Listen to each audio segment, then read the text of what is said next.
Hello everyone. Till now we have learned different types of set operations and how you can implement those set operations using Venn diagrams.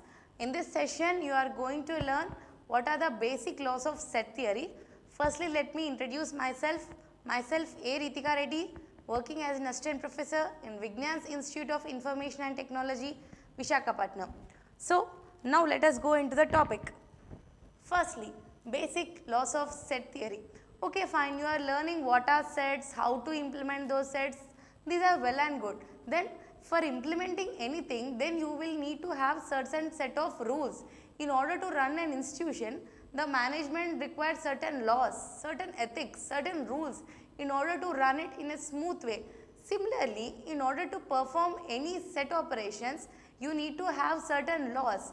Using these laws, you can derive different types of results and you can verify those operations also.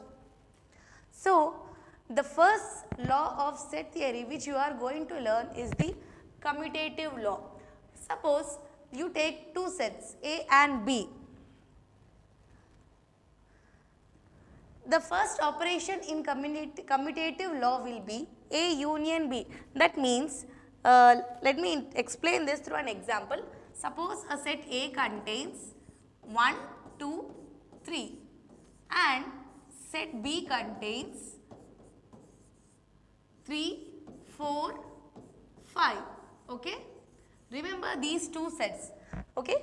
According to the first law of commutative law, if you try to perform the union operation between set A and set B, that means if you perform union between 1, 2, 3 and 3, 4, 5, then you will be getting the result of 1, 2, 3, 4, 5. Okay? This is the result of A union B. The same result will also come if you do the union between B and A. That means the elements will come 3, 4, 5, 1, 2. This is for A union B and this is for B union A. Irrespective of the order, the elements present in these two sets are equal, right? As we already know from the definition of this set, that a set is nothing but a well-defined collection of unordered elements of distinct type. So, the order of the elements doesn't matter. That means these two are equal and these two sets holds the commutative law property. Similarly, as I have done here for union, we can do the same operation for intersection also. We will be getting the common element if you try to perform the intersection between A and B and B and A. Okay, you only take some example and try. Take some elements for set A and certain elements for set B and try the operation. Okay, the next comes the associative law. Same, this is also same, but the rule is, see here, if you try to perform A union B, if firstly you take three sets A, B, C and try to perform the union operation first between A and B, and after the getting result of A union B, then with that result try to perform the union operation with the elements of C, then you will be getting certain elements, right? If you try to do the intersection on the right hand side, if you try to do the intersection with B and C, and with these results, if you again combine with A, then you will be getting certain RHS, that is right hand side, certain elements you will be getting and certain elements you will be getting here for LHS. So, these two elements will be same. So, in that case, if you get LHS is equal to RHS for certain elements of A, B, C sets, then in that case, sets A, B, C are followed under the property of associativity. Okay? This you have seen for union. Similarly, you can perform the same operation using intersection also. So, this will be an assignment. You take the elements of A, B, C and try to perform the intersection operation and check whether they hold the property of associativity. Okay? Then coming to the next law, which is idempotent law. For idempotent law, you need only one set and this is the set A. Suppose you take set A and try to perform the union operation with set A itself. That is 1, 2, 3 union 1, 2, 3. Then you will be getting what? You will be getting same 1, 2, 3, because according to the definition of set, you should not have repetitive elements among the set. That's why you are not getting 1, 2, 3, 1, 2, 3. You will get only one set which is 1, 2, 3.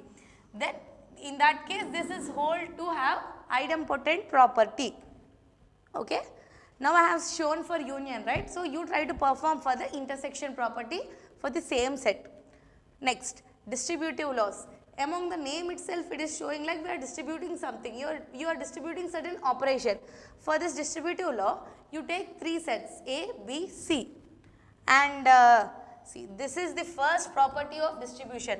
Over here, what happens is that first, as we already know from the basics of mathematics, like if you encounter with any operation, first you try to perform the operations inside the braces. Like if you get like A plus B into A plus B, open the braces, B into C. Then you will try to perform the operation which are present inside the braces.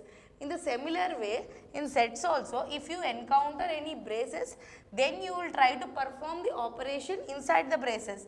The same thing applied just now I said for associative law, right? There also first you try to perform the inside the brace, you will try to do that operation. And when come to distributive law, here we are doing union operation with B intersection C. That means we need to distribute this union operation between B and C. If you distribute, then we will get like A union B intersection. Now this intersection will be in the center, right? This intersection will be the center, and A union C also. So this will come in this way. So you take 3 sets A, B, C. First try to perform this operation which is in LHS side, and you will be getting certain results, right? With that results, you try to do this operation. That means first A union B, then A union C, then combine both with the intersection property and check whether you are getting LHS and RHS equal or not. This is for the union operation. That means you are distributing union among the sets inside the braces. Similarly, you can also distribute intersection also. In the distributive property, if you try to distribute this intersection between B union C, then you will be getting like A intersection B union. This union came from this place, union A intersection C. Okay. I think you have followed this one. This is the distributive property. Then comes the De Morgan's law. De Morgan's law are very, very important when coming to the competitive point. Anywhere in any GATE exam or any NET exam or any aptitude exam, you will be encountering at least one question if you get from discrete mathematics. De Morgan's law plays a very major role. Though it is very small to see, but sometimes students forget in their examinations. So just try to listen this carefully. This is the law of union. This is the first law of De Morgan's. That means here you are doing this. This is what we know this slide. This is the complement operation. We are perform this complement operation over these braces. That means over the union you are trying to perform the complement operation. Over the A union B you are performing this complement operation. That means this complement will be distributed on A, on union, on B. So it will be like A complement, union, complement, B complement. So A complement will be A complement only. What will be the union complement? Union complement means the other than union, right? That will be the intersection. So this will change to intersection, and this will be as it is. So this is the De Morgan law of union. See, that only you are seeing over here. Just try to remember over this. And we have one more law, which is law of intersection. Similarly, similar to that of union property, over here, see, this complement will be distributed as A complement, intersection complement, and B complement. So this will be changed to A complement, intersection complement will change to union, and B complement will be as it is. So this is the law of intersection. Remember these two laws, very, very important. Okay. Next, Coming to the complement law, I have said the De Morgan's law, right? So complement law is very easier for you. So here you are seeing A. Let us take an example. A contains elements 1, 2, 3. I am just taking, and I'll take one more and I'll take universal set U containing 1, 2, 3, 4. So I am doing union operation between A and A complement. What is A complement according to this universal set and this A? It will be like A complement is equal to 4. So now I am doing union between this one and this one. Then I am going to get this one. Though I will do the union operation between A complement and A, then I will be getting 4, 1, 2, 3. Both are same only, right? These both are same only, right? Both are same, right? According to the set property. So if you do A complement, if you do union operation between A and A complement and A, then you will be getting the entire universal set. This is the first complement law. Okay, I have implemented for union. Similarly, for intersection also, if you perform A intersection A complement or A complement intersection A, then you are going to get the 5 because A contains 1, 2, 3 and A complement. Okay, here we are doing A intersection A complement, that is till now I have taken example for 1, 2, 3 and what is A complement? 4. If A equal to 1, 2, 3 and the universal set is equal to 1, 2, 3, 4, then A complement will be 4. Are there any common elements between these both? No, right? So it will give a null set. Similarly, between 4 and 1, 2, 3 also we will be getting a null set only. Okay guys, this is the complement law. And next one will be law of null and universal set. Idempotent law I already mentioned to you. For any finite set A, this is the idempotent law which I said to you, like A union A is equal to A and A intersection A is equal to A. Now coming to the law of null and universal set. See, 5 complement we are taking, that means the complement of null set. What will be the complement of null set other than empty elements? What will be other than empty elements? See, if this is the universal set, other than empty elements will be like all these elements present in the universal set. That only, now it is mentioned over here, U means the universal set. So the complement of an empty set will always be an universal set. Similarly, the complement of the universal set, so the complement of the universal set will be a null set. See, if this is the universal set and I am doing the complement of this universal set, the complement of this universal set will be obviously null because we are not taking the elements that are present in the universal set. What if we are not taking the elements in the universal set? That means there are no elements because every universal set contains all the elements, and for all those elements if we are applying complement, then obviously we will get a null set. So this is the law of null and universal set. Okay, till now you have learned the basic laws, and using those basic laws we can derive different types of formulas. I will be explaining you 1 or 2 examples.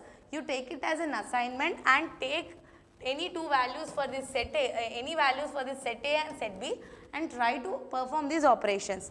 Now I will be explaining for you first one.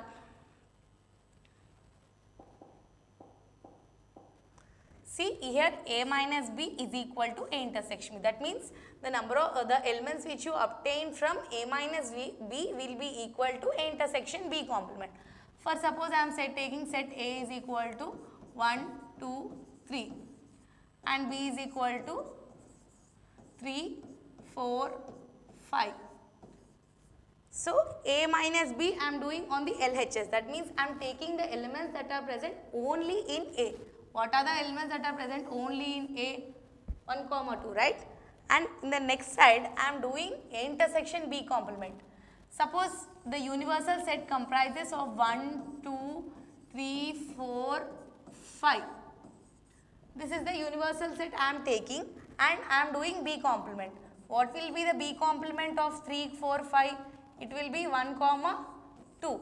So, B complement is 1 comma 2 and we are performing A intersection B complement. That means we are doing intersection operation between A and B complement. Then what are the elements which you are getting? 1 comma 2, right? So, our LHS also is 1 comma 2. So, then LHS is equal to RHS.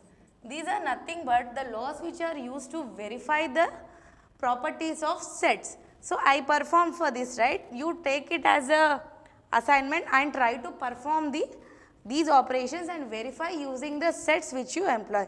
These are different types of operations. See over see this 7th one also. In this 7th one, first I am taking the elements present only in A. Next taking the elements present only in B. And I am verifying these with the RHS. What is the RHS sign?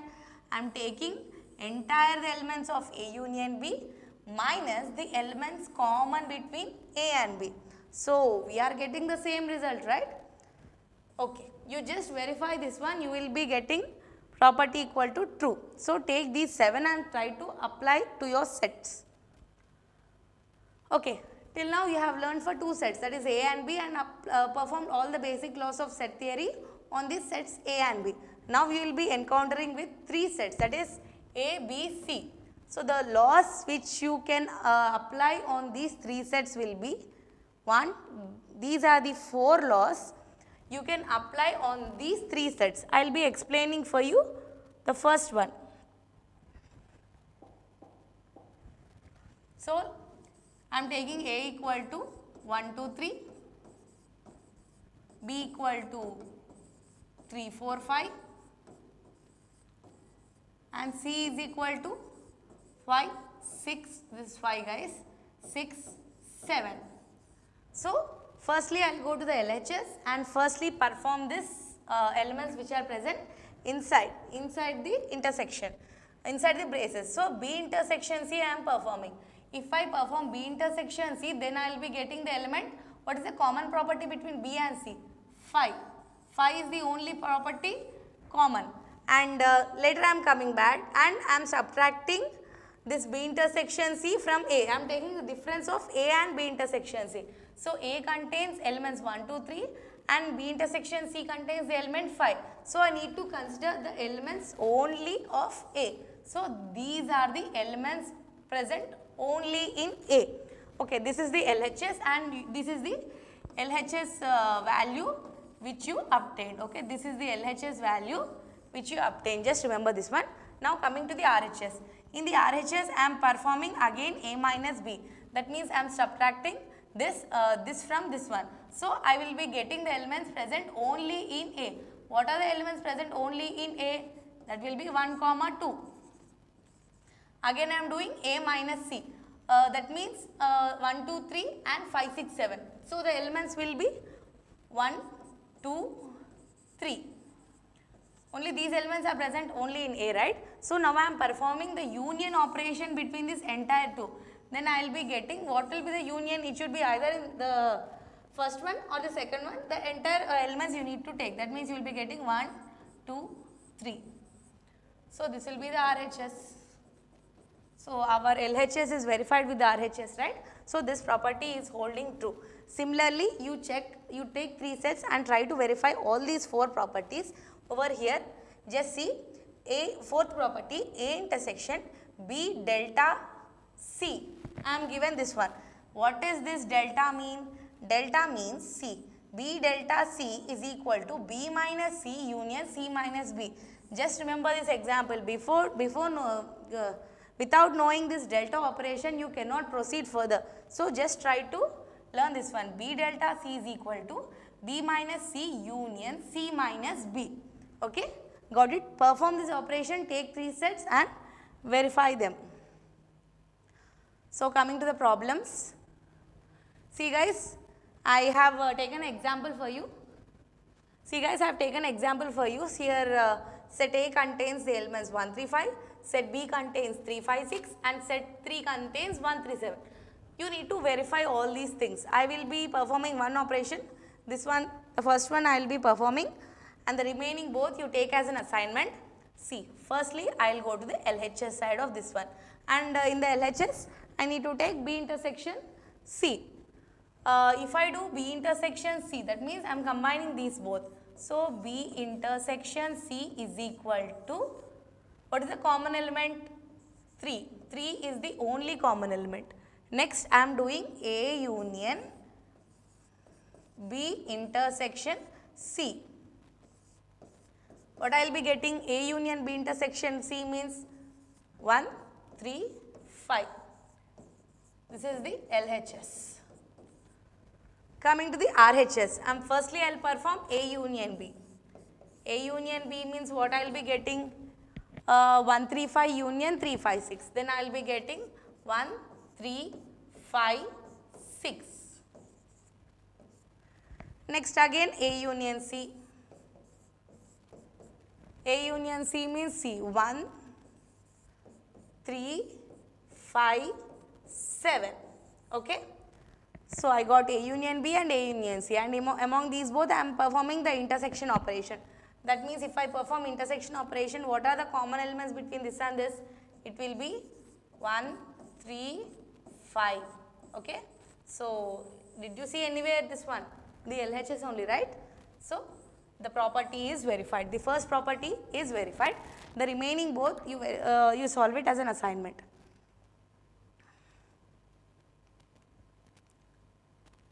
Okay. I have explained you about what is delta. So, you try to perform, take these 3 sets A, B, C. I have given for you the sets also. You try to verify this property using those sets. This is the thing you need to solve.